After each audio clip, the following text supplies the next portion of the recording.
তো আমি এখানে 3খানা এগ নিয়েছি বয়েল করে, তারপরে ওটাকে ভালো করে কুচি কুচি করে নিয়েছি একদম ভালো করে। তো ওর মধ্যে পেঁয়াজ লঙ্কা, তারপর একটুখানি ক্যাপসিকাম দিয়েছি আর চিজও দিয়েছি একটু, চিজটাকে আমি কেটে দিয়েছি এরকম করে। তোমরা চাইলে ডাইরেক্ট ব্রেডের ওপরেও চিজটা দিতে পারো, আর যা সবজি থাকবে তাই দিয়ে দিতে পারো।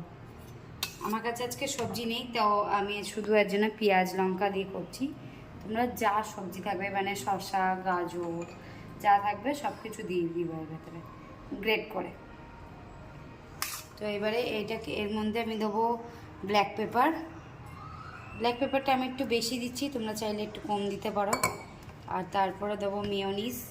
মেয়োনিজটাও আমি একটুখানি বেশি করে দেবো, মেয়োনিজটা একটু বেশি করেই দিও, কেন মেয়োনিজ যত বেশি দেবে তত টেস্টি লাগবে খেতে। আর কেউ যদি এটাকে হেলদি বানাতে চাও তাহলে মেয়োনিজের জায়গায় দই ইউজ করতে হবে, টক দই, জল ঝরিয়ে টক দই ইউজ করতে হবে। দিচ্ছি একটুখানি অরিগানো অল্প করে, আর অল্প একটুখানি নুন। এটাকে ভালো করে মিক্স করে নিতে হবে, একটুখানি টাইম নিয়ে আস্তে ধীরে ভালো করে একটুখানি মিক্স করে নিতে হবে। আমার প্লেটটা ছোটো পড়ে গেছে, একটা বলে নিতে হবে, তাহলে তাড়াতাড়ি মিক্স করতে হবে। এই যে এরকম করে মিক্স করে নিতে হবে। আর যদি মিক্স করার সময় মনে হয় যে মেয়োনিজটা কম, তো আর একটু দিয়ে দিতে পারো, এটা একদম অপশনাল। ফার্স্টে রুটিতে একটু দিয়ে দিতে হবে কেচাপ। যদি কেচাপ না ভালোবাসো তাহলে গ্রিন সস দিবা, যে যেটা ভালোবাসো, বা এক সাইডে গ্রিন সস এক সাইডে কেচাপও দেওয়া যাবে, মানে যার কাছে যেটা আছে সেটা দিয়ে দিবা। সেম বুঝে ফ্লেভার আসা নেই কথা, টেস্ট আসা নেই কথা। তারপর ফিলিংটা দিয়ে দিতে হবে। ফিলিংয়ে নো কিপটামি, বেশি করে দিতে হবে, কিপটামি করলে আর টেস্ট আসবে না। বেশি করে ফিলিং দিলেই তাহলে মনে হবে হ্যাঁ খাচ্ছি স্যান্ডউইচ।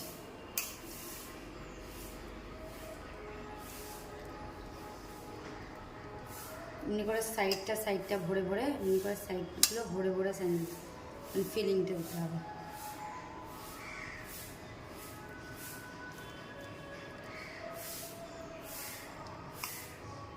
তোমরা চাইলে এগের জায়গায় চিকেনও করতে পারো।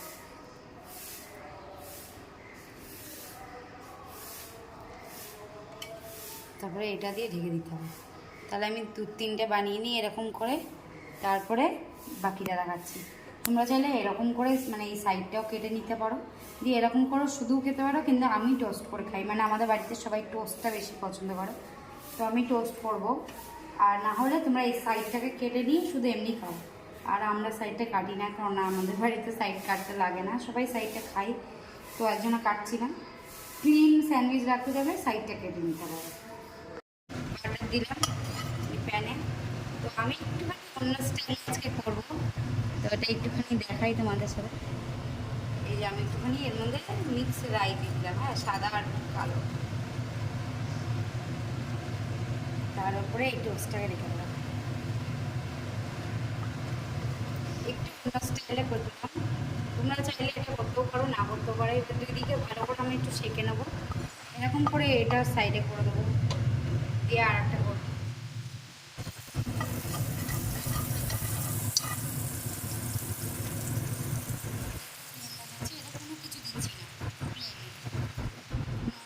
মানে রাই ছাড়া, সাউথ ইন্ডিয়ান স্টাইলে কী করে রাই দেয় আর কারি পাতা দিয়ে টোস্ট করে। তো কারি পাতা যেহেতু আমার কাছে এখন নেই, তাও শুধু রাই দিয়েই টোস্ট করলাম।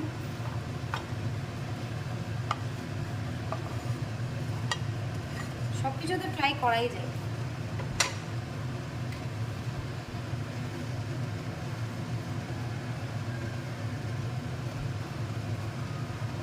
ওই সাইডেও আর একটা বসিয়ে দিই।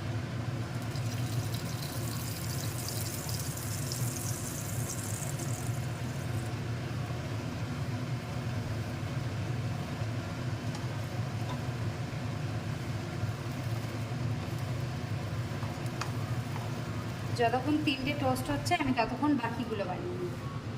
মানে একদম মানে কড়কড়া যদি কেউ পছন্দ করো তাহলে একদম ডিপ লালে নামাবা, কেউ যদি কম কড়কড়া পছন্দ করো তাহলে এই টাইপেরই নামিয়ে দিতে পারো। আর যদি কেউ একদমই পছন্দ না করো টোস্ট, তো সাইডটা কেটে এমনি নর্মাল খেয়ে নেবে।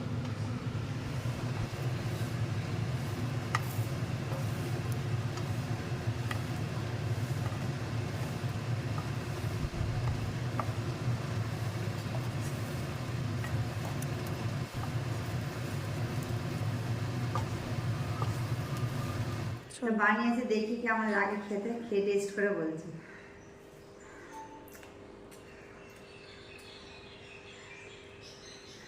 ভালোই লাগবে। আমি তো সাথে একটু দুধ চা নিয়ে নিয়েছি।